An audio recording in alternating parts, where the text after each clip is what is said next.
당신은 앞으로 1년밖에 못 삽니다. 기적이 없다면. 그 순간 레이첼 밀러의 세상이 멈춰버렸어요.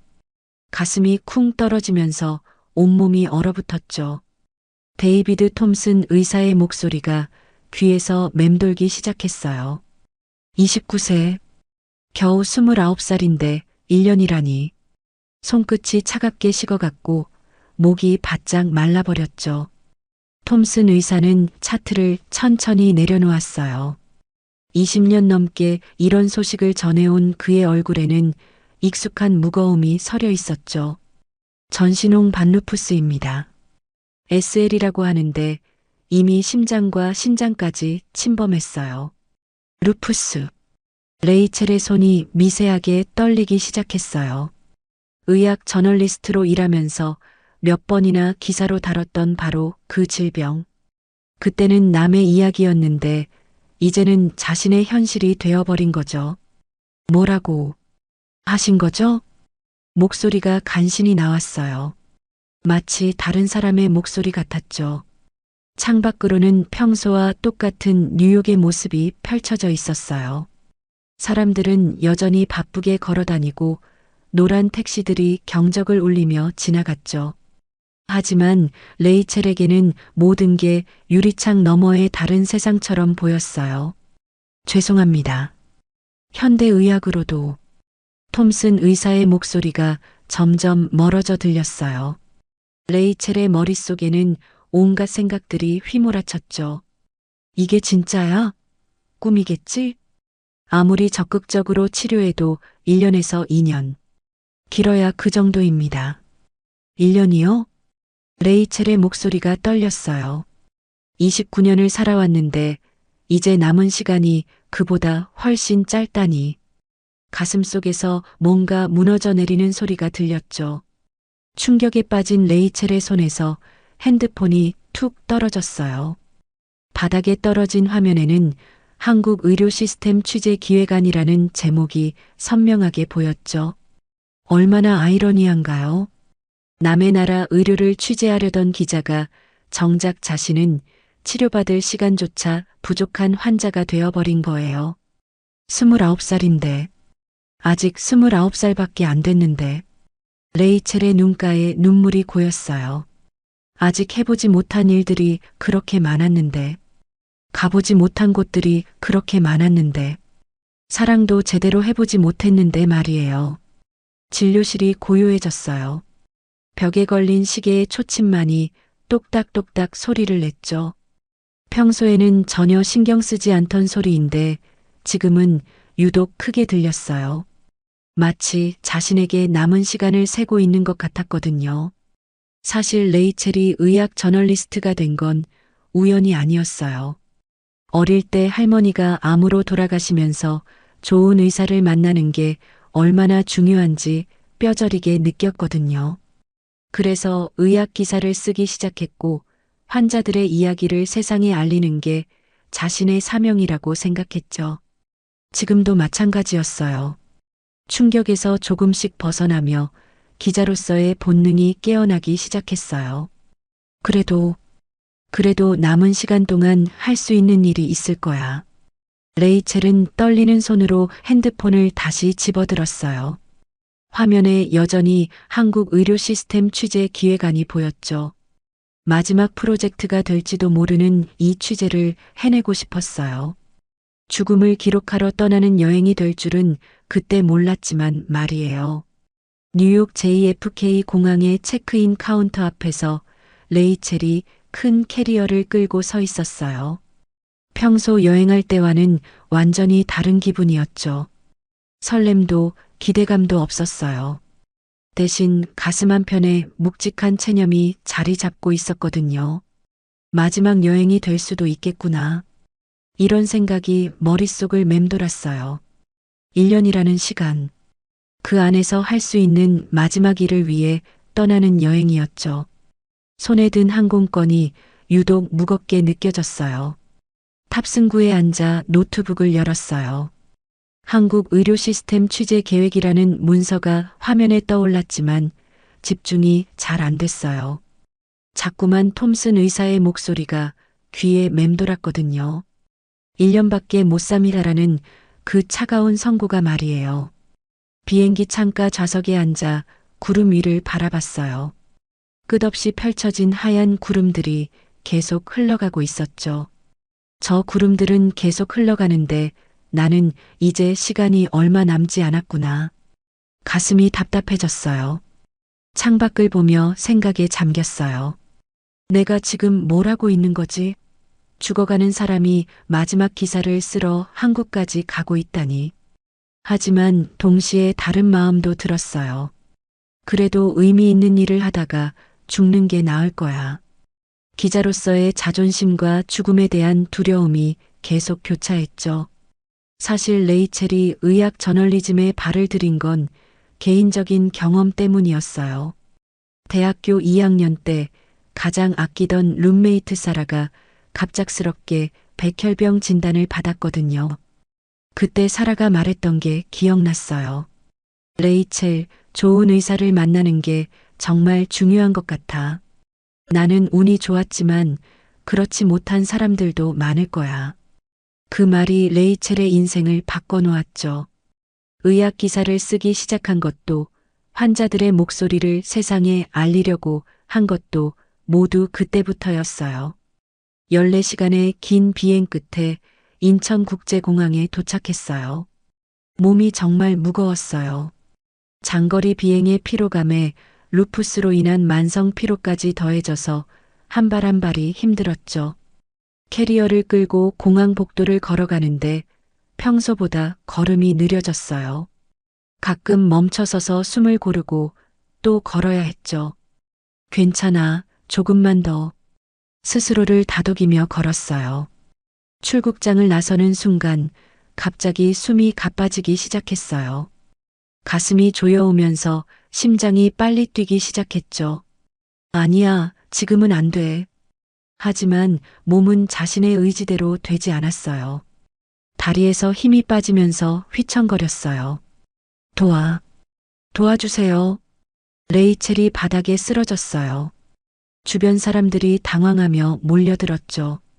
의식이 흐릿해지면서 마지막 생각이 스쳤어요. 한국에 오자마자 이런 일이 이렇게 끝나는 건가? 괜찮으세요? 제가 의사예요. 흐릿한 의식 속에서 누군가의 목소리가 들려왔어요. 이준석 의사였죠. 그의 목소리에는 진정한 관심과 따뜻함이 담겨 있었어요. 지금 어떤 기분이신가요? 숨쉬기가 힘드신가요? 이준석 의사가 레이첼의 맥박을 재고 있었어요. 레이첼은 가까스로 눈을 뜨며 대답했어요. 숨이 안 쉬어져요. 들것에 실려 구급차로 향하면서 레이첼은 주변을 둘러봤어요. 자신을 돕기 위해 분주히 움직이는 사람들, 걱정스러운 표정으로 지켜보는 공항 직원들, 모르는 사람들인데도 이렇게 도와주는 모습에 가슴이 뭉클해졌어요. 구급차 안에서 산소 마스크를 쓰고 있는 레이첼이에요. 이준석 의사가 계속 그녀의 상태를 체크하고 있었죠. 미국에서 오셨나요? 어떤 병력이 있으신지 알 수 있을까요? 루푸스. 간신히 대답했어요. 구급차가 사이렌을 울리며 병원으로 향했어요. 레이첼은 창밖으로 스쳐가는 한국의 풍경을 바라봤죠. 내가 정말 한국에 왔구나. 그런데 이렇게 오게 될 줄은. 산소 마스크 너머로 이준석 의사를 바라보는 레이첼의 눈빛에는 고마움이 가득했어요.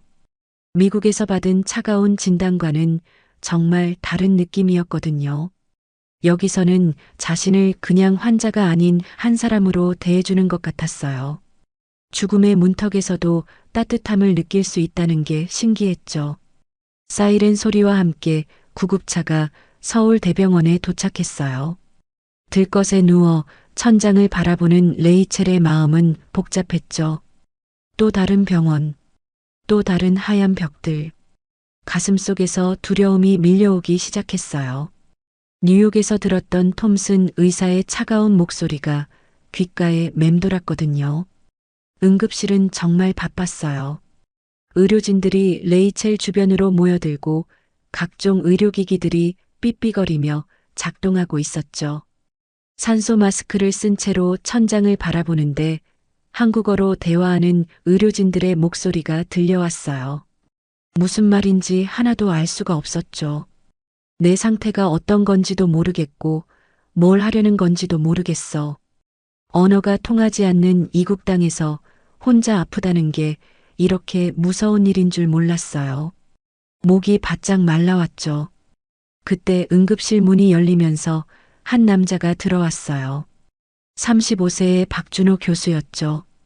레이첼이 그를 처음 봤을 때 뭔가 달랐어요. 톰슨 의사처럼 차갑고 건조한 느낌이 아니라 눈빛에 따뜻함이 있었거든요. 박준호가 레이첼에게 다가와서 말했어요. 안녕하세요. 저는 박준호입니다. 류마티스내과 교수고요. 영어로 말하는 그의 목소리에서 부드러움이 느껴졌어요. 레이첼의 가슴 한켠이 따뜻해졌죠. 그것만으로도 얼마나 안도가 됐는지 몰라요. 미국에서 오셨다고 들었어요. 지금 많이 힘드시죠? 이 한마디에 레이첼의 눈가가 촉촉해졌어요. 누군가 자신의 마음을 이해해준다는 느낌이었거든요. 뉴욕에서는 의사가 진단명만 차갑게 던졌는데 여기서는 자신의 기분을 먼저 물어봐 주는 거예요. 네. 정말 무서워요. 목소리가 떨렸어요. 솔직한 마음이 나온 거죠. 박준호는 차트를 보면서도 계속 레이첼과 눈을 맞춰줬어요. 환자를 차트가 아닌 사람으로 보고 있다는 느낌을 주었거든요. 레이첼의 가슴 속에서 작은 희망이 꿈틀거리기 시작했어요. 미국에서 받으신 진단을 다시 한번 확인해 볼게요. 물론 루푸스가 쉬운 병은 아니지만 박준호가 말을 잠시 멈췄어요. 레이첼의 심장이 쿵쿵거렸죠. 손에 식은땀이 났어요. 또 그 말을 들어야 하는 건가? 1년밖에 못 산다는 그 말을.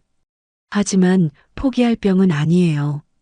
박준호의 이 한마디에 레이첼의 세상이 완전히 바뀌었어요. 미국에서는 사형 선고 같았던 그 병이 여기서는 완전히 다르게 들리는 거예요. 그 순간 레이첼의 눈에서 눈물이 주르륵 흘러내렸어요. 정말요? 치료할 수 있다는 말씀이세요? 레이첼의 목소리에 간절함이 가득했어요. 죽음의 문턱에서 갑자기 생명의 문이 열린 것 같은 기분이었거든요. 가슴이 두근두근거리고 온몸에 전율이 흘렀어요. 루푸스는 분명 어려운 자가 면역 질환이에요. 하지만 현재 치료법들이 많이 발전했어요. 적절한 치료를 받으면 일상생활로 충분히 돌아갈 수 있어요. 레이첼은 이 말을 듣고 있는 자신이 믿어지지 않았어요.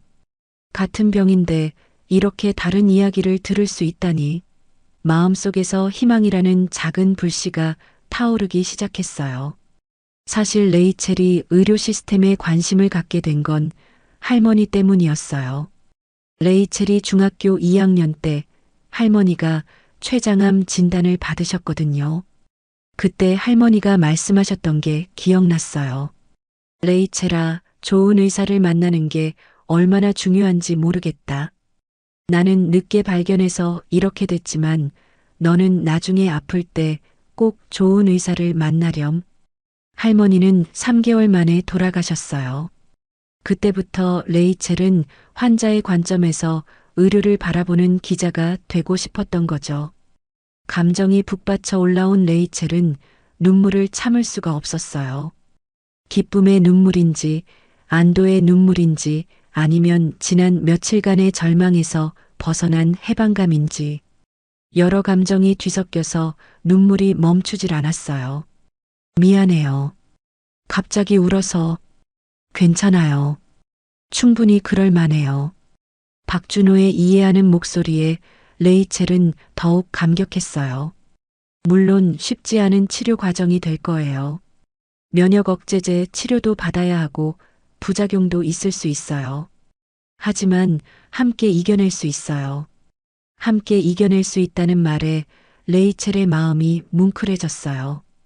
혼자가 아니라는 느낌, 누군가 함께 싸워준다는 느낌이 얼마나 큰 위로가 되는지 알겠더라고요. 저 열심히 치료받을게요. 정말 열심히. 레이첼의 목소리에 의지가 담겨 있었어요. 몇 시간 전까지만 해도 죽음을 준비하고 있었는데 이제는 살겠다는 의지로 가득해진 거죠. 병실로 이송되면서 창밖으로 서울의 풍경이 보였어요. 처음 한국에 왔을 때는 죽음을 기록하러 왔다고 생각했는데 이제는 완전히 다른 마음이 들었어요. 여기서 새로운 시작을 할 수 있을까? 희망이라는 감정이 이렇게 따뜻한 건지 처음 알았어요. 병실 침대에 누워서 레이첼은 깨달았어요. 미국과 한국 같은 병인데 왜 이렇게 다른 말을 들을 수 있을까? 의학 기술의 차이가 아니라 환자를 대하는 마음의 차이였던 거죠. 여기서는 자신을 포기하지 않고 끝까지 함께 해주려고 했거든요. 가슴이 따뜻해졌어요.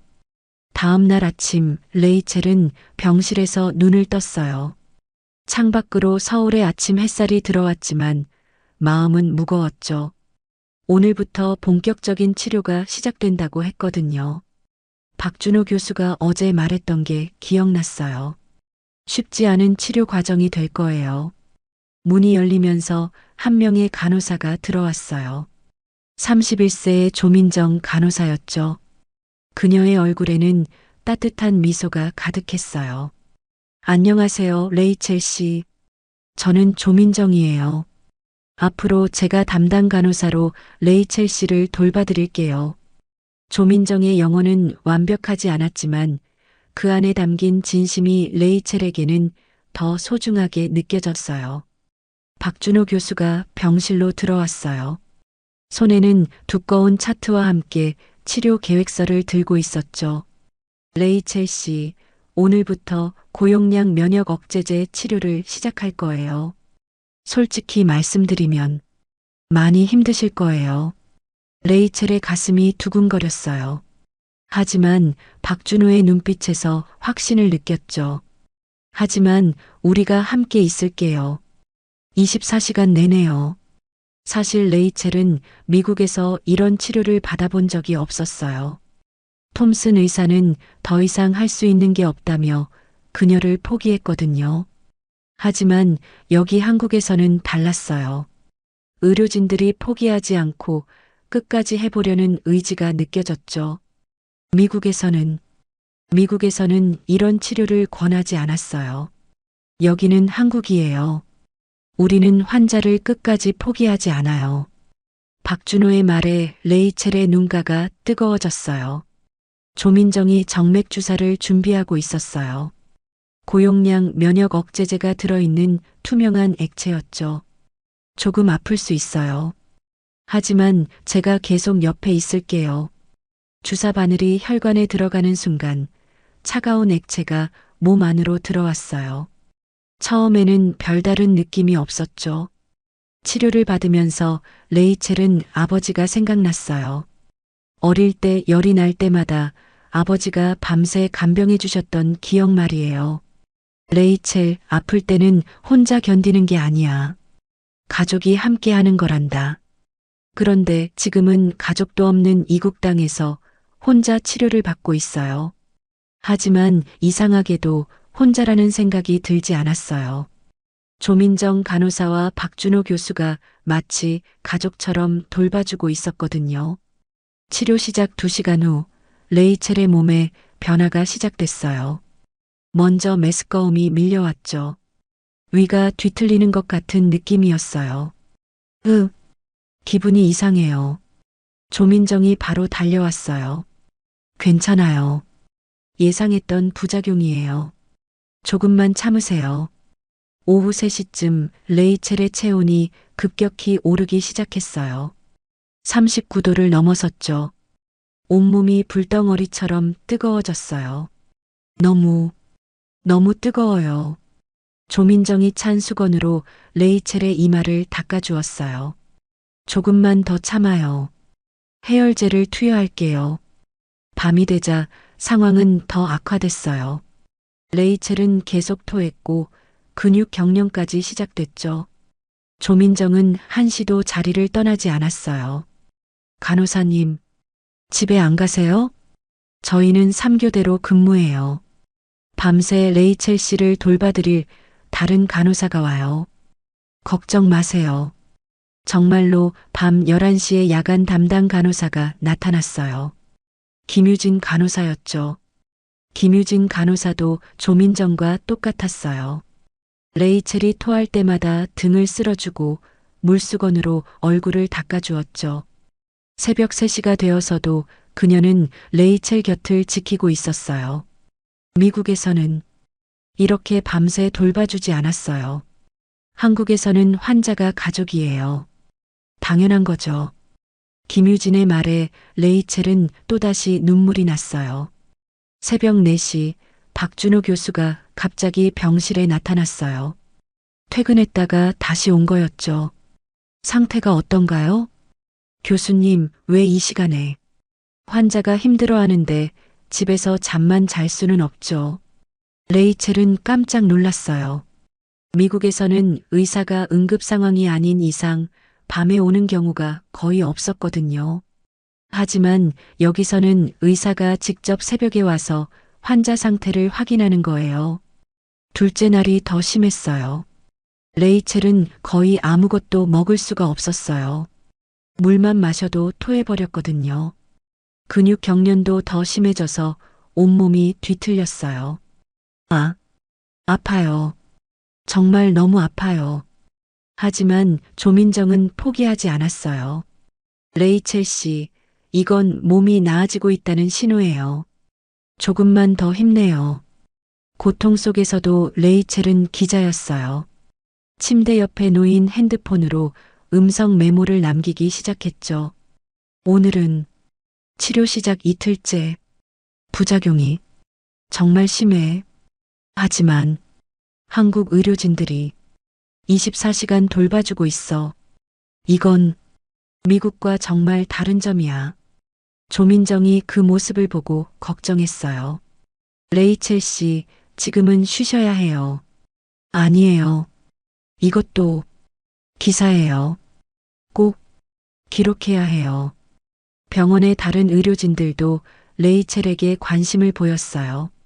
직접 담당이 아닌 의사들까지 틈틈이 병실을 찾아왔거든요. 미국에서 온 환자분이시죠? 상태는 어떠세요? 심지어 청소하시는 아주머니까지 레이첼을 챙겨주었어요. 외국분이 혼자 와서 얼마나 힘들겠어요. 이거라도 드세요. 죽을 한 그릇을 가져다 주시면서 말이에요. 이런 모습들이 레이첼에게는 충격이었어요. 미국에서는 의료진과 환자의 관계가 좀 더 사무적이었거든요. 하지만 여기서는 정말 가족처럼 대해주는 거예요. 왜 저한테 이렇게 잘해주세요? 저는 외국인인데. 그게 뭐가 중요해요? 환자면 다 똑같죠. 조민정의 말이 레이첼의 가슴을 뭉클하게 만들었어요. 치료 시작 3일째, 드디어 변화가 시작됐어요. 열이 조금씩 떨어지기 시작한 거죠. 토하는 횟수도 줄어들었어요. 레이첼 씨, 체온이 37.5도로 떨어졌어요. 조민정이 기뻐하는 모습을 보니 레이첼도 희망이 생겼어요. 4일째 되는 날 레이첼이 처음으로 죽 한 그릇을 다 먹었어요. 조민정이 정말 기뻐했죠. 잘하셨어요. 이제 정말 나아지고 있어요. 그 순간 박준호 교수도 나타났어요. 훌륭해요. 가장 힘든 고비는 넘긴 것 같네요. 레이첼은 지난 며칠을 되돌아봤어요. 정말 지옥 같았지만 혼자가 아니었어요. 한국의 의료진들이 24시간 내내 곁에서 돌봐주었거든요. 정말 고마워요. 미국에서는 상상할 수 없었던 일이에요. 이제 시작이에요. 앞으로도 함께 싸워나가요. 박준호의 말에 레이첼은 확신했어요. 여기서라면 정말 살 수 있을 것 같다고 말이에요. 그날 밤 컨디션이 조금 좋아진 레이첼은 핸드폰을 들고 음성 메모를 남겼어요. 한국에 온 지 일주일. 정말 놀라운 경험이야. 여기 의료진들은 환자를 정말 가족처럼 대해줘. 24시간 간병, 의사의 새벽 진료, 심지어 청소 아주머니까지. 이건 단순한 의료 시스템이 아니야. 인간에 대한 사랑이야. 레이첼은 알았어요. 자신이 여기서 단순히 치료받는 게 아니라 정말 특별한 경험을 하고 있다는 걸 말이에요. 치료 시작 2주가 지났지만 상황은 더 나빠졌어요. 레이첼의 몸은 면역 억제제에 예상보다 강하게 반응했거든요. 관절이 붓기 시작했고 피부에는 붉은 발진이 번졌어요. 온몸이 쑤시고 아팠죠. 몸이 너무 아파요. 레이첼이 조민정에게 간신히 말했어요. 손가락 하나 움직이는 것도 고통스러웠거든요. 매일 아침이 지옥이었어요. 눈을 뜨는 순간부터 온몸이 비명을 지르는 것 같았거든요. 레이첼은 천장을 바라보며 눈물을 흘렸어요. 이게 치료인가요? 더 망가지는 것 같은데. 목소리에 절망이 가득했어요. 박준호 교수도 걱정이 많았어요. 레이첼의 몸이 치료에 생각보다 힘들어하고 있었거든요. 그는 매일 밤 레이첼의 차트를 들여다보며 고민했어요. 이 치료가 정말 옳은 걸까? 환자가 너무 힘들어하는데. 하지만 포기할 수는 없었어요. 포기하면 레이첼에게 정말 희망이 없어지니까요. 그날 밤 레이첼의 핸드폰이 울렸어요. 뉴욕에 있는 절친한 친구 사라에게 온 전화였죠. 레이첼, 어떻게 지내? 한국에서 치료 잘 되고 있어? 사라의 밝은 목소리를 들으니 더 슬퍼졌어요. 자신의 처참한 상태를 어떻게 설명해야 할지 모르겠더라고요. 응, 그럭저럭. 정말 목소리가 이상한데 많이 아픈 거야? 레이첼은 대답할 수가 없었어요. 눈물이 목을 막았거든요. 레이첼, 사실 내가 톰슨 박사님께 물어봤어. 네가 한국에 간다고 하니까. 사라의 목소리가 조심스러워졌어요. 뭐라고 하시던데? 그분이 그러시더라. 헛된 희망을 갖지 말라고. 한국에 가봤자 결과는 똑같을 거라고. 그 순간 레이첼의 세상이 다시 무너져 내렸어요. 전화를 끊은 후 레이첼은 완전히 무너졌어요. 톰슨 의사의 말이 맞는 것 같았거든요. 2주 동안 고생만 하고 더 나빠진 것 같은 자신의 몸을 보니 절망감이 밀려왔어요. 역시 안 되는 거구나. 헛된 희망이었어. 다음 날 아침 박준호 교수가 병실에 왔을 때 레이첼이 말했어요. 교수님, 치료를 그만두고 싶어요. 박준호가 깜짝 놀랐어요. 왜요? 무슨 일이 있었나요? 소용없어요. 미국 의사 말이 맞았어요. 여기 와서 더 고생만 하고 있어요. 레이첼의 눈에서 눈물이 주르륵 흘러내렸어요. 이제 그만하고 싶어요. 더 이상 견딜 수가 없어요. 미국으로 돌아가서 조용히 죽을게요. 박준호의 마음이 무너졌어요. 환자가 희망을 잃는 모습을 보는 게 의사에게는 가장 힘든 순간이거든요. 박준호는 레이첼의 손을 잡고 말했어요. 레이첼 씨, 저를 믿어주세요. 조금만 더 시간을 주세요. 하지만 이곳은 마지막을 준비하는 나라가 아니라 새로운 시작을 만드는 나라예요. 박준호의 목소리에는 확신이 담겨 있었어요. 조민정 간호사도 레이첼 곁으로 다가왔어요.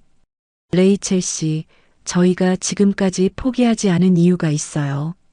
분명히 좋아질 거라는 믿음 때문이에요. 하지만 지금 제 몸은 지금이 가장 힘든 시기예요. 하지만 이 고비만 넘기면 분명히. 조민정의 목소리도 간절했어요. 그때 병실 문이 열리면서 한 젊은 여성이 들어왔어요. 24세의 김소영이었죠. 그녀도 루푸스 환자였어요. 안녕하세요. 저도 이 병원에서 치료받고 있는 환자예요. 소영의 얼굴에는 건강한 미소가 있었어요. 저도 루푸스예요. 3년 전에 진단받았어요. 레이첼이 놀랐어요. 소영은 너무 건강해 보였거든요. 정말요? 하지만 너무 건강해 보이는데. 처음에는 저도 레이첼 씨처럼 절망했어요. 죽고 싶다고 생각했죠. 소영이 침대 옆 의자에 앉았어요. 하지만 지금 보세요. 저는 대학교 간호학과 3학년이에요. 공부도 하고 친구들과 놀기도 하고 연애도 해요. 소영의 말에 레이첼의 눈이 커졌어요. 정말, 정말 가능한 거예요? 물론이죠. 치료만 잘 받으면 얼마든지 가능해요. 사실 저도 처음 2개월은 정말 지옥이었어요. 레이첼 씨처럼 포기하고 싶었거든요. 소영이 자신의 경험을 털어놓기 시작했어요. 그런데 여기 의료진들이 포기하지 않았어요. 계속 힘이 된다고, 꼭 나을 거라고 말해주셨어요. 그래서 버틴 거예요? 네. 그리고 지금 이렇게 살고 있어요. 꿈도 있고 희망도 있어요. 소영이 계속 말했어요. 레이첼 씨, 한국 의사들은 정말 달라요. 환자를 끝까지 포기하지 않아요. 미국에서는 저를 포기했어요. 여기서는 달라요. 여기서는 환자가 가족이에요. 가족을 어떻게 포기해요? 소영의 말에 레이첼의 마음이 조금씩 움직이기 시작했어요. 소영이 레이첼을 복도로 데리고 나왔어요. 휠체어를 타고 말이에요. 저기 보세요. 저 할아버지는 3년째 투석 받으시는데 항상 웃으세요. 정말로 한 할아버지가 밝게 웃고 계셨어요. 저기 저 아주머니는 유방암 수술 받으셨는데 지금은 봉사활동 하세요. 병원 곳곳에서 희망을 잃지 않고 살아가는 사람들이 보였어요. 박준호 교수가 다시 나타났어요. 레이첼 씨, 한국에서는 환자를 숫자로 보지 않아요. 한 명 한 명이 소중한 사람이에요. 미국에서는, 미국과 여기는 의료 철학이 달라요. 여기서는 환자와 의료진이 함께 싸워요. 가족처럼요. 그리고 레이첼 씨 상태를 보니 치료 방법을 조금 바꿔볼 필요가 있을 것 같아요. 박준호가 새로운 차트를 보여줬어요. 약물 용량을 조절하고 투여 방식도 바꿔보겠어요. 부작용을 최소화하면서 효과는 높일 수 있을 거예요. 정말 가능한가요? 네, 환자마다 몸의 반응이 달라요. 레이첼 씨에게 맞는 최적의 방법을 찾아보겠어요. 그리고 이번에는 더 많은 의료진이 참여할 거예요. 박준호가 설명했어요. 영양사, 물리치료사, 심리상담사, 모든 분야의 전문가들이 레이첼 씨를 위해 협력할 거예요. 레이첼이 놀랐어요. 미국에서는 의사 혼자서 치료했는데 여기서는 팀 전체가 움직이는 거예요. 한 번만 더 믿어주세요. 이번에는 정말 달라질 거예요. 박준호의 눈빛이 간절했어요. 만약 이 방법으로도 안 되면 그때는 레이첼 씨가 원하시는 대로 하겠어요. 조민정도 옆에서 고개를 끄덕였어요. 레이첼은 소영을 다시 바라봤어요. 건강하게 웃고 있는 그녀의 모습이 자신의 미래일 수도 있겠다는 생각이 들었어요. 알겠어요. 한 번만 더 해볼게요. 박준호와 조민정의 얼굴에 안도의 표정이 스쳤어요. 하지만 이번엔 정말 마지막이에요. 물론이에요. 이번엔 꼭 성공할 거예요. 박준호가 확신에 찬 목소리로 말했어요. 소영도 레이첼의 손을 잡고 말했어요. 언니, 꼭 나을 거예요. 저처럼 말이에요. 그날 밤 레이첼은 창밖을 바라봤어요. 서울의 야경이 반짝이고 있었죠. 마음속에 다시 작은 희망의 불씨가 타오르기 시작했어요. 한 번만 더, 정말 한 번만 더 믿어보자. 포기하려던 마음이 다시 일어서기 시작했어요. 한국이라는 나라가, 그리고 여기 사람들이 자신에게 준 마지막 선물이었죠. 그날 밤 레이첼은 핸드폰으로 음성 메모를 남겼어요. 오늘 포기하려고 했어. 하지만 여기 사람들이 나를 포기하지 않았어. 김소영이라는 환자를 만났는데 그 애가 나에게 희망을 줬어.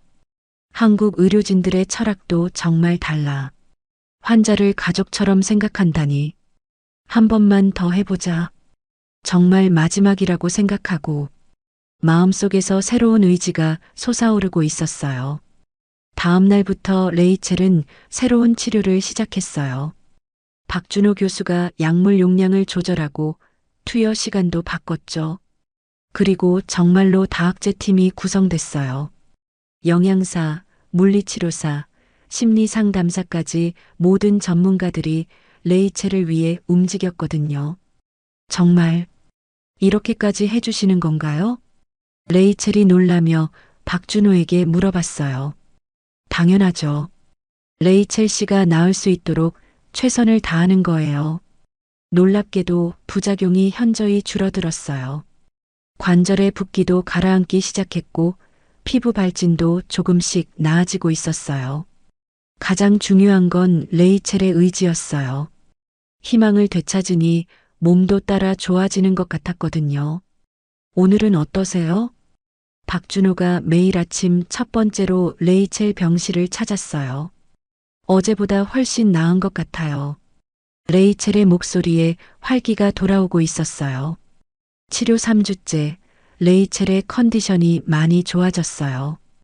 이제는 박준호와 진료 시간에 의학적 대화를 나눌 수 있을 정도였죠. 교수님, 정말 신기해요.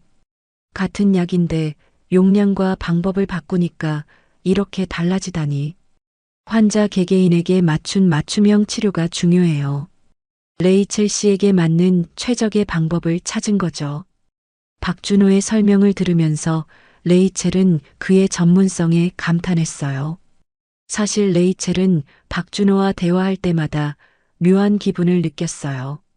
단순히 환자와 의사의 관계를 넘어서는 뭔가가 있었거든요. 그의 진료를 받을 때면 마음이 편안해지고 목소리를 들으면 안정감을 느꼈어요. 이상해. 왜 교수님 옆에 있으면 이렇게 마음이 편안해질까? 하지만 자신의 마음을 정확히 알기는 어려웠어요. 교수님은 어릴 때부터 의사가 되고 싶으셨어요? 레이첼이 호기심 어린 눈으로 물어봤어요. 아니에요.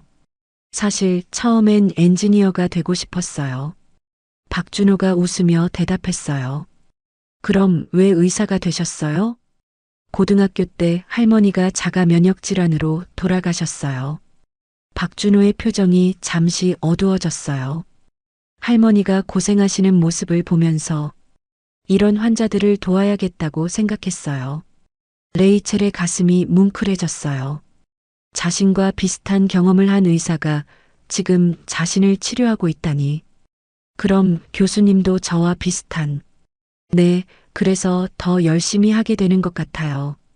둘 사이에 묘한 동질감이 생겼어요. 의학에 대한 관심, 환자에 대한 마음. 공통점이 많았거든요. 레이첼은 이제 병원 생활에 적응했어요. 조민정 간호사와도 친해졌고 김소영과는 자주 만나서 이야기를 나눴죠.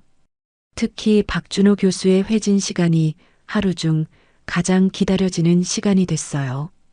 왜 교수님이 오시는 시간이 이렇게 기다려질까? 레이첼은 자신의 마음을 이해할 수 없었어요. 어느 날 저녁 박준호가 레이첼에게 제안했어요. 컨디션이 많이 좋아지셨으니 잠깐 산책해 볼까요? 여기서요? 병원 옥상에 작은 정원이 있어요. 환자들이 기분 전환할 수 있는 공간이죠. 옥상 정원은 정말 아름다웠어요. 서울 시내가 한눈에 내려다 보였고 작은 화단에는 계절 꽃들이 피어 있었죠. 해가 지고 서울의 야경이 펼쳐졌어요. 수많은 불빛들이 반짝이는 모습이 정말 아름다웠어요.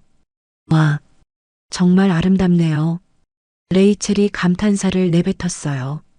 서울에 오신 지 한 달인데 이런 모습은 처음 보시죠? 네, 병원에만 있다 보니. 한국의 아름다운 모습도 많이 보셨으면 좋겠어요. 박준호의 목소리에는 따뜻함이 담겨 있었어요. 정원 벤치에 나란히 앉아 야경을 바라보는데 레이첼의 마음에 이상한 감정이 일었어요. 박준호 옆에 있으면 마음이 편안해지고 안정감을 느꼈거든요. 이런 기분이 뭘까요? 교수님 덕분에 살 수 있게 됐어요. 정말 고마워요. 아직 치료가 다 끝난 게 아니에요. 더 열심히 해야죠. 그래도 희망이 생긴 것만으로도 레이첼의 목소리가 감정에 차 있었어요. 그때 바람이 불면서 레이첼의 머리카락이 날렸어요. 박준호가 자연스럽게 그 머리카락을 귀 뒤로 넘겨주려 했지만 곧 자신의 행동을 깨닫고 손을 멈췄어요. 아, 죄송해요. 아니에요, 괜찮아요. 그 짧은 순간 레이첼의 심장이 두근거렸어요. 이런 느낌은 처음이었거든요. 그날 밤 병실로 돌아온 레이첼은 혼란스러웠어요. 자신에게 무슨 일이 일어나고 있는 걸까요? 이 마음이 뭐지? 단순히 고마운 마음일까 아니면 하지만 확신할 수는 없었어요. 자신이 환자고 박준호는 의사였으니까요. 조민정 간호사는 레이첼의 변화를 눈치챘어요. 레이첼 씨, 요즘 많이 밝아지셨네요. 그래요? 네, 특히 박 교수님 회진 시간에는 더 생기 있어 보이세요. 조민정의 말에 레이첼이 얼굴을 붉혔어요. 그런가요? 김소영도 레이첼의 변화를 느꼈어요. 언니, 요즘 뭔가 달라 보여요. 뭐가? 모르겠어요. 그냥 여자다워졌다고 해야 할까요? 레이첼이 당황했어요. 무슨 소리야? 혹시 누군가 마음에 드는 사람이 있나요? 김소영의 장난스러운 질문에 레이첼은 더욱 당황했어요. 혼자 있을 때마다 레이첼은 자신의 마음을 정리하려고 했어요. 박준호에 대한 마음이 단순한 감사함을 넘어서고 있다는 걸 알겠더라고요. 하지만 나는 환자이고 그분은 의사야. 이런 감정을 가져도 되는 걸까? 복잡한 마음이었어요. 놀랍게도 레이첼의 회복 속도가 빨라졌어요. 희망을 되찾고 마음이 밝아지니까 몸도 따라 좋아지는 것 같았거든요. 혈액 검사 결과가 정말 좋아졌어요. 박준호가 기쁜 표정으로 말했어요. 정말요? 네, 염증 수치도 많이 떨어졌고 전체적으로 호전되고 있어요. 이 속도라면 생각보다 빨리 회복하실 것 같아요. 박준호의 말에 레이첼은 기뻤지만 한편으로는 복잡한 마음이었어요. 회복되면 퇴원해야 하고 그러면 박준호를 더 이상 매일 볼 수 없을 테니까요. 정말 다행이에요. 하지만 목소리에는 미묘한 아쉬움이 섞여 있었어요. 레이첼은 회복하면서 다시 기자로서의 본능이 깨어났어요. 한국의 의료 시스템, 의료진들의 철학, 환자를 대하는 방식, 모든 것이 기사 소재가 됐거든요. 교수님, 인터뷰 좀 부탁드려도 될까요? 인터뷰요? 네, 제가 의학 저널리스트거든요. 한국 의료 시스템에 대한 기사를 쓰고 있어요. 박준호와의 인터뷰는 정말 유익했어요. 한국 의료진의 철학, 환자 중심의 치료 방식, 다학제 협력, 모든 것이 새로웠거든요. 한국에서는 환자를 어떻게 바라보나요? 숫자가 아닌 사람으로 봅니다. 각각의 환자가 모두 소중한 존재죠. 인터뷰를 하면서도 레이첼은 박준호의 진지한 모습에 더욱 끌렸어요. 인터뷰를 핑계로 레이첼은 박준호와 더 많은 시간을 보낼 수 있었어요. 의학적 대화에서 시작해서 개인적인 이야기까지 점점 더 가까워지는 느낌이었죠. 교수님은 언제 가장 보람을 느끼세요? 환자가 회복되는 모습을 볼 때죠. 특히 희망을 잃었던 환자가 다시 웃을 때요. 박준호가 레이첼을 바라보며 말했어요. 그 시선에 특별한 의미가 담겨 있는 것 같았어요. 그 순간 레이첼은 확신했어요. 자신의 마음이 단순한 감사를 넘어섰다는 걸 말이에요. 박준호에게 특별한 감정을 갖고 있다는 걸 인정할 수밖에 없었어요. 이 마음, 사랑인 것 같아. 하지만 아직 표현할 수는 없었어요. 환자와 의사라는 관계가 있었으니까요. 그날 밤 레이첼은 창밖을 바라보며 생각했어요.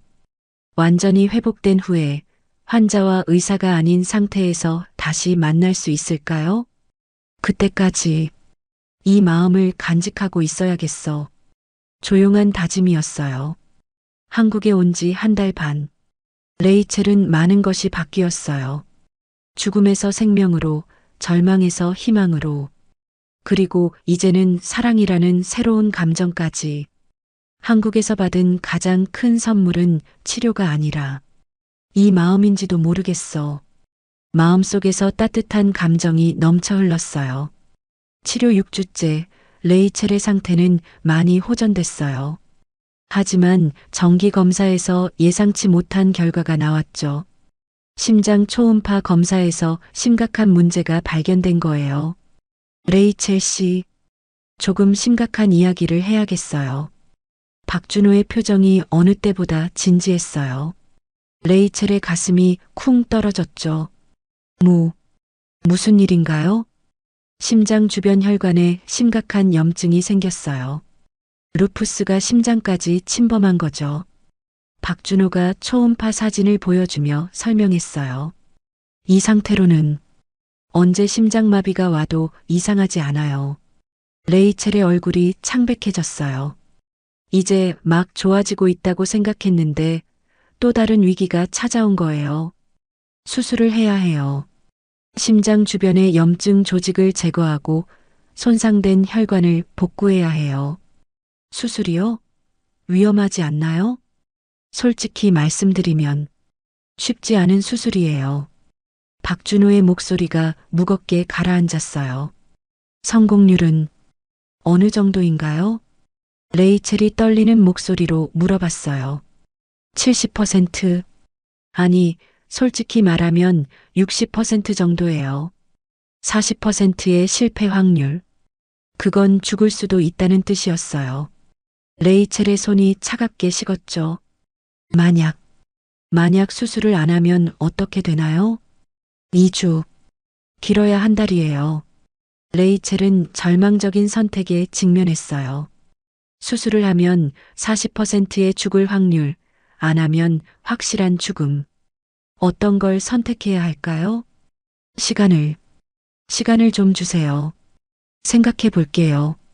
물론이에요. 하지만 너무 오래 기다릴 수는 없어요. 상태가 계속 악화되고 있거든요. 박준호의 말에 레이첼의 마음이 더욱 무거워졌어요. 박준호가 나간 후 레이첼은 혼자 남았어요. 창밖으로 서울의 모습이 보였지만 아무것도 눈에 들어오지 않았어요. 죽을 수도 있는 수술. 하지만 안 하면 확실히 죽어. 머릿속이 복잡했어요. 그날 밤 레이첼은 미국에 있는 부모님께 전화했어요. 레이첼아, 어떻게 지내니? 엄마의 그리운 목소리를 듣자 눈물이 났어요. 엄마. 하지만 수술 이야기는 할 수 없었어요. 부모님이 너무 걱정하실 게 뻔했거든요. 괜찮아. 치료 잘 받고 있어. 거짓말이었지만 어쩔 수 없었어요. 조민정 간호사가 레이첼의 상태를 알고 병실에 찾아왔어요. 레이첼 씨, 많이 힘드시죠? 간호사님, 저 죽을 수도 있는 거죠? 그런 말씀 마세요. 박 교수님이 직접 수술하시는데 걱정 안 하셔도 돼요. 조민정이 레이첼의 손을 잡아주었어요. 박 교수님이 얼마나 실력이 뛰어나신 줄 아세요? 조민정이 자랑스럽게 말했어요. 이런 수술을 벌써 수백 번 해오셨어요. 특히 루푸스 환자 심장 수술에서는 국내 최고예요. 정말요? 네, 그리고 교수님은 절대 포기하지 않으세요. 끝까지 최선을 다하시거든요. 조민정의 말에 레이첼의 마음이 조금 진정됐어요. 김소영도 소식을 듣고 달려왔어요. 언니 괜찮아요. 꼭 성공할 거예요. 소영아, 난 무서워. 저도 2년 전에 비슷한 수술 받았어요. 김소영이 놀라운 이야기를 털어놨어요. 제가 루푸스 초기에 신장 수술을 받았거든요. 그때도 정말 무서웠어요. 정말? 그런데 지금은 이렇게 건강하죠. 박 교수님이 수술해 주셨어요. 소영의 말에 레이첼이 놀랐어요. 박 교수님이요? 네, 그래서 제가 박 교수님을 그렇게 신뢰하는 거예요. 저를 살려주신 분이거든요. 소영의 이야기를 듣고 레이첼은 마음을 정했어요. 박준호를 믿고 수술을 받기로 한 거죠. 교수님, 수술해 주세요. 정말 결심하신 거예요? 네, 교수님을 믿어요. 박준호의 눈빛이 반짝였어요. 수술 전날 밤 레이첼은 잠이 오지 않았어요. 내일이면 생사가 갈릴 텐데 잠이 올 리 없었죠. 그때 박준호가 병실에 나타났어요. 잠 안 오세요? 네. 무서워요. 당연해요. 누구나 무서울 거예요. 레이첼 씨, 제가 약속드릴게요. 반드시 성공시켜 드리겠어요. 박준호의 목소리에는 확신이 담겨 있었어요. 왜 저에게 이렇게 잘해주세요? 레이첼이 조심스럽게 물어봤어요. 모든 환자가 소중하니까요. 특히 레이첼 씨는. 박준호가 말을 멈췄어요. 특히 저는 뭐요? 특히 레이첼 씨는 정말 살고 싶어 하시잖아요. 그런 환자를 보면 더 열심히 하게 돼요. 박준호의 대답이었지만 레이첼은 그 이상의 의미를 느꼈어요. 혹시 자신처럼 박준호도? 수술 당일 아침 레이첼은 수술복을 입고 수술실로 향했어요. 복도를 지나면서 많은 의료진들이 격려해 주었어요. 레이첼 씨 화이팅! 꼭 성공하실 거예요. 이렇게 많은 사람들이 자신을 응원해 주다니 가슴이 뭉클했어요. 수술실 앞에서 박준호가 마지막으로 레이첼을 만났어요. 준비되셨나요? 네. 교수님만 믿고 있을게요. 걱정 마세요. 8시간 후에 웃으면서 다시 만나요. 박준호가 확신에 찬 미소를 지었어요. 마취가 시작되면서 레이첼의 의식이 흐릿해졌어요. 마지막으로 떠오른 생각은 박준호의 얼굴이었어요. 교수님, 꼭 성공해서 다시 만나요. 그리고 의식을 잃었어요. 수술이 시작됐어요. 박준호를 비롯한 최고의 의료진들이 레이첼을 위해 최선을 다했어요.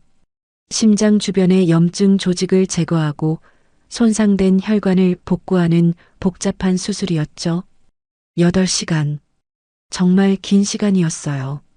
수술실 밖에서는 조민정, 김소영, 그리고 병원의 다른 의료진들까지 레이첼의 수술을 걱정하며 기다리고 있었어요. 꼭 성공하길. 모든 사람들의 마음이 하나였어요. 수술 중간에 위험한 순간이 있었어요. 레이첼의 혈압이 급격히 떨어진 거죠.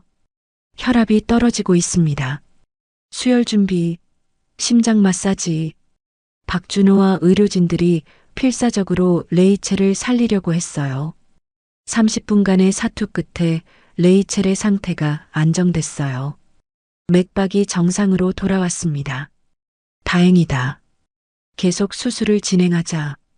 박준호의 이마에는 식은땀이 맺혀 있었어요. 드디어 8시간의 대수술이 끝났어요. 박준호가 수술실에서 나와 기다리고 있던 사람들에게 말했어요. 성공했습니다. 그 한마디에 모든 사람들이 안도의 한숨을 쉬었어요. 마취에서 깨어난 레이첼이 가장 먼저 본 것은 박준호의 미소였어요. 레이첼 씨, 괜찮아요.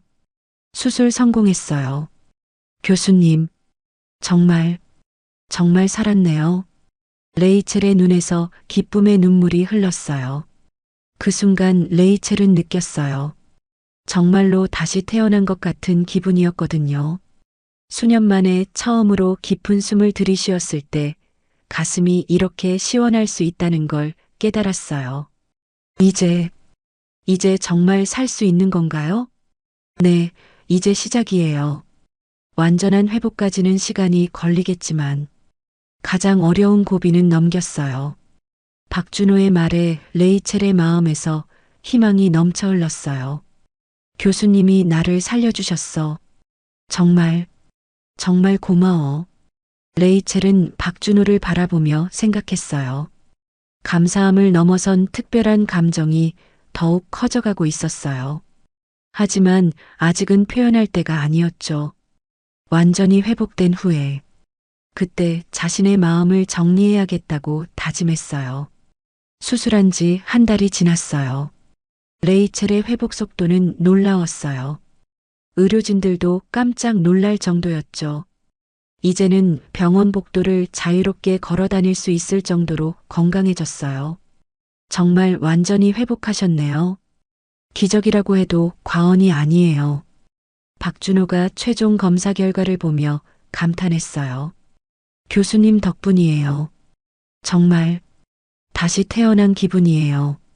레이첼의 목소리에 생기가 넘쳤어요. 이제 퇴원하셔도 될 것 같아요.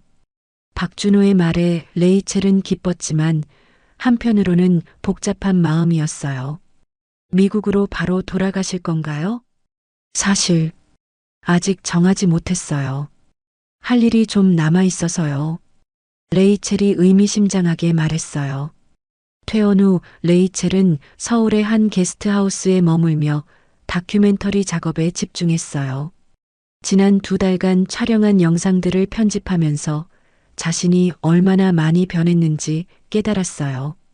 정말 다른 사람 같아.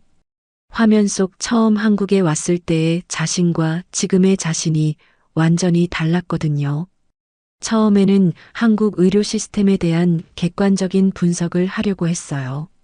하지만 이제는 완전히 다른 이야기가 됐죠. 사람에 대한 이야기, 희망에 대한 이야기, 그리고 사랑에 대한 이야기로 말이에요.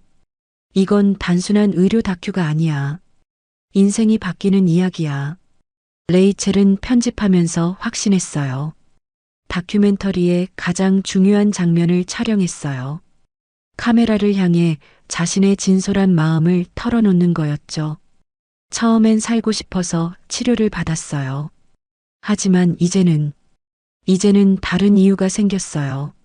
레이첼의 목소리가 떨렸어요. 이제는 그 사람과 함께 살고 싶어서 견디고 있어요. 한국은 저를 치료한 나라가 아니라 저를 다시 사랑하게 만든 나라예요. 이 말은 다큐멘터리의 핵심 메시지가 될 예정이었어요. 미국에서는 1년이라는 시간을 선고받았지만 한국에서는 무한한 미래를 선물 받았어요. 3주간의 편집 작업 끝에 드디어 다큐멘터리가 완성됐어요. 제목은 마지막 숨, 첫 번째 사랑이었죠. 레이첼은 완성된 작품을 보며 눈물을 흘렸어요. 이게 내 이야기구나. 60분짜리 다큐멘터리 안에 자신의 인생이 모두 담겨 있었어요. 완성된 다큐를 미국의 방송사에 보냈을 때 반응이 폭발적이었어요. 레이첼, 이건 단순한 의료 다큐가 아니야. 인간 드라마야. 담당 프로듀서가 전화로 흥분해서 말했어요. 이 작품으로 에미상도 노려볼 수 있을 것 같아. 다큐멘터리는 미국뿐만 아니라 유럽, 아시아 여러 방송사에서도 관심을 보였어요. 특히 한국 의료 시스템의 휴머니즘을 다룬 부분이 큰 화제가 됐죠. CNN에서도 인터뷰 요청이 왔어요. 에이전트가 연락해 왔어요. BBC, NHK. 전 세계에서 연락이 오고 있어요. 레이첼은 한국에서도 다큐멘터리를 상영하고 싶었어요. 자신을 살려준 사람들에게 먼저 보여주고 싶었거든요. 서울대병원에서 특별 상영회를 열었어요. 박준호를 비롯한 모든 의료진들이 참석했죠. 정말 감동적이네요. 조민정 간호사가 눈물을 훔치며 말했어요. 상영이 끝난 후 박준호가 레이첼에게 다가왔어요. 정말 훌륭한 작품이에요. 우리나라 의료진들이 이렇게 평가받다니. 사실을 그대로 담은 것뿐이에요. 교수님들이 정말 대단하신 거죠. 두 사람의 눈빛이 마주쳤어요. 예전과는 다른 느낌이었죠. 다큐멘터리가 전 세계에 방영되자 반향이 엄청났어요.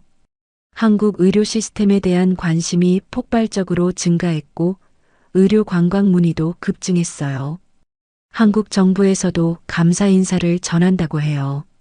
한국의 방송사 관계자가 레이첼에게 말했어요. 다큐멘터리는 칸 영화제 다큐멘터리 부문에서 상을 받았어요. 레이첼이 시상식에서 수상 소감을 말할 때 가장 먼저 언급한 건 한국이었어요. 이 상은 저 혼자 받는 게 아니에요. 저를 살려준 한국의 모든 의료진들과 함께 받는 거예요.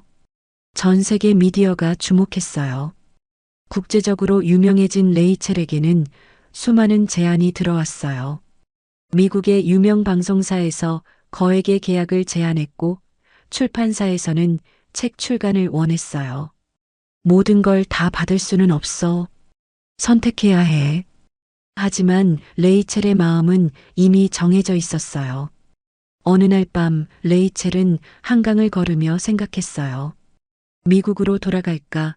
한국에 남을까? 하지만 답은 명확했어요. 한국에 남고 싶었어요. 이유는 박준호 때문이었죠. 다음 날 레이첼은 에이전트에게 전화했어요. 미국 제안들 다 거절해줘. 뭐? 왜? 이런 기회가 언제 또 와? 난 한국에 남을 거야. 레이첼의 목소리에는 확신이 가득했어요. 한국에 남기로 결심한 레이첼은 박준호에게 연락했어요. 교수님, 시간 있으실 때 만날 수 있을까요? 물론이죠. 무슨 일이세요? 중요한 이야기가 있어요. 며칠 후 두 사람은 처음 함께 갔던 병원 옥상 정원에서 만났어요. 이번에는 환자와 의사가 아닌 그냥 한 남자와 한 여자로서 만난 거였죠. 교수님, 저 한국에 남기로 했어요. 정말요? 큰 결심이네요. 박준호가 놀라며 물어봤어요. 사실, 이유가 있어요. 레이첼이 용기를 내어 말했어요. 교수님 때문이에요. 박준호의 심장이 빨리 뛰기 시작했어요. 저, 교수님을 좋아해요. 환자일 때부터 계속. 박준호도 더 이상 숨길 수 없었어요. 저도 레이첼 씨를 좋아해요. 환자로서가 아니라 한 사람의 여성으로서요. 드디어 서로의 마음을 확인한 순간이었어요. 서울의 야경을 배경으로 두 사람이 서로를 바라봤어요. 그리고 자연스럽게 첫 번째 키스를 나눴어요. 죽음의 문턱에서 만난 사랑이 이제 현실이 된 거예요. 이제 정말 새로운 시작이네요. 레이첼이 박준호의 손을 잡으며 말했어요. 네, 함께 만들어가요. 우리의 새로운 이야기를요. 박준호가 미소를 지으며 대답했어요. 레이첼은 한국에 정착했어요. 의학 저널리스트로서 한국의 의료 시스템을 세계에 알리는 일을 계속했고 박준호와는 연인 사이가 됐어요. 행복해요? 박준호가 물어봤어요. 네, 정말 행복해요. 레이첼의 대답에는 진심이 담겨 있었어요. 1년이 지났어요. 레이첼은 완전히 건강해졌고 박준호와의 사랑도 깊어졌어요. 두 사람은 결혼을 약속했죠. 1년 전 이맘때 저는 죽음을 준비하고 있었어요. 레이첼이 감회에 젖어 말했어요. 이제는 새로운 인생을 시작하려고 하고 있죠. 레이첼은 카메라를 향해 마지막 메시지를 남겼어요. 기적은 살아내는 자의 것이에요. 포기하지 않는 자의 것이고 사랑하는 자의 것이에요. 한국에서 저는 생명을 얻었고 희망을 얻었고 사랑을 얻었어요. 죽음을 기록하러 왔지만 삶을 선물 받았어요. 절망을 안고 왔지만 희망을 품고 살아가요. 레이첼의 목소리에 감사함이 가득했어요. 나는 지금 정말로 살아있어요. 햇살이 따스하게 내리쬐는 서울의 어느 아파트. 레이첼이 창가에서 커피를 마시며 한강을 바라보고 있어요. 결혼한 지 6개월이 지났지만 여전히 이 모든 게 꿈 같았어요. 여보, 뭐 그렇게 열심히 봐? 박준호가 뒤에서 레이첼을 안으며 물어봤어요.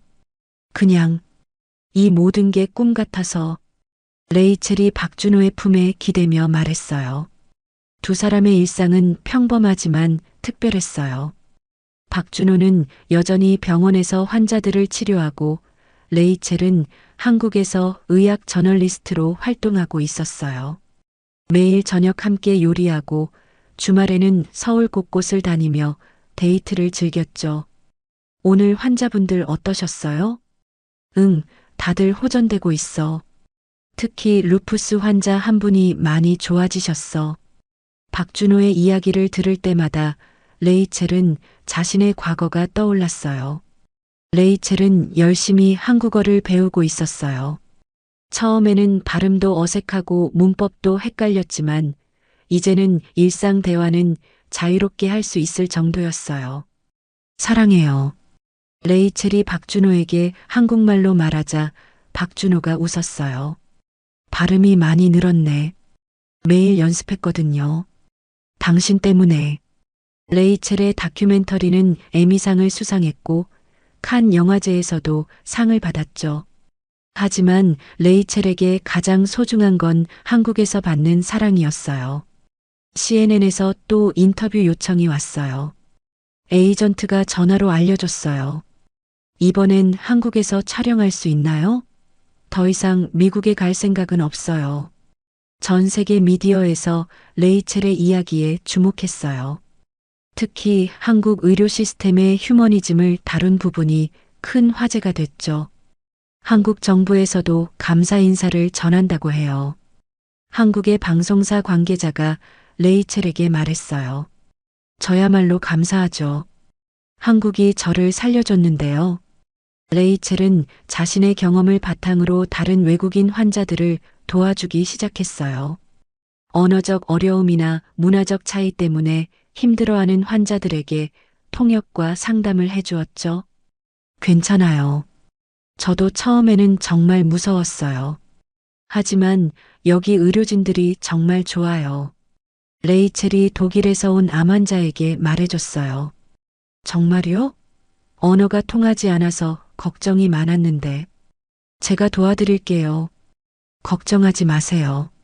레이첼은 정기적으로 서울대병원을 방문했어요. 검진을 위해서이기도 하지만 옛 동료들을 만나기 위해서이기도 했죠. 레이첼 씨, 어떻게 지내세요? 조민정 간호사가 반갑게 인사했어요. 정말 좋아요. 간호사님은 어떠세요? 저희도 잘 지내요. 레이첼 씨 다큐 덕분에 병원이 유명해져서 외국 환자들도 많이 와요. 김소영과는 더욱 친해졌어요. 이제는 자매 같은 사이가 됐죠. 소영도 간호학과를 무사히 졸업하고 서울대병원에서 간호사로 일하게 됐어요. 언니, 정말 부러워요. 이렇게 좋은 사람 만나서. 너도 곧 좋은 사람 만날 거야. 그리고 소영아, 너도 나처럼 꿈을 포기하지 않았잖아. 두 사람은 같은 질병을 앓았지만 이제는 모두 꿈을 이룬 채 살아가고 있었어요. 레이첼의 부모님이 한국을 방문했어요. 처음에는 딸이 외국에서 결혼한다는 게 걱정됐지만 박준호를 만나보니 안심이 됐죠.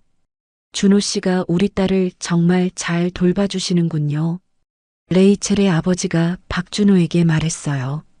레이첼이 제 인생을 바꿔놨어요. 제가 더 고마워해야 해요. 박준호의 진심 어린 말에 부모님이 감동했어요. 레이첼은 한국 문화에도 적응해가고 있었어요. 한국 음식 만들기에도 도전했고 이제는 박준호가 좋아하는 된장찌개까지 만들 수 있게 됐어요. 맛있어? 응, 정말 맛있어. 한국 사람보다 한국 음식을 잘 만드네. 박준호의 칭찬에 레이첼이 뿌듯해했어요. 박준호의 부모님과도 잘 지내고 있었어요. 처음에는 언어의 벽 때문에 어색했지만 이제는 서툰 한국어로도 소통할 수 있게 됐죠. 어머니, 안녕하세요. 레이첼이 한국어로 인사하자 시어머니가 웃으며 대답했어요. 우리 며느리 한국말 정말 늘었네. 열심히 배우고 있어요. 레이첼은 자신의 경험을 담은 책을 준비하고 있었어요. 한국에서 찾은 생명과 사랑이라는 제목으로 말이에요. 이 책이 많은 사람들에게 희망을 줄 수 있을 것 같아. 그러게요. 우리 이야기가 이렇게 의미 있게 쓰일 줄 몰랐어요. 박준호도 레이첼의 작업을 응원해 주었어요. 어느 날 레이첼에게 특별한 소식이 전해졌어요. 여보, 큰일이에요. 레이첼이 흥분해서 박준호를 불렀어요. 왜? 무슨 일이야? 임신했어요. 박준호가 깜짝 놀라며 레이첼을 안았어요. 정말 임신이야? 박준호가 기뻐하며 레이첼을 안았어요. 우리 아이도 한국에서 태어나는 거네요. 응, 진짜 한국 사람이 되는 거야. 두 사람은 행복에 겨워했어요. 두 사람은 아이의 미래에 대해 이야기했어요.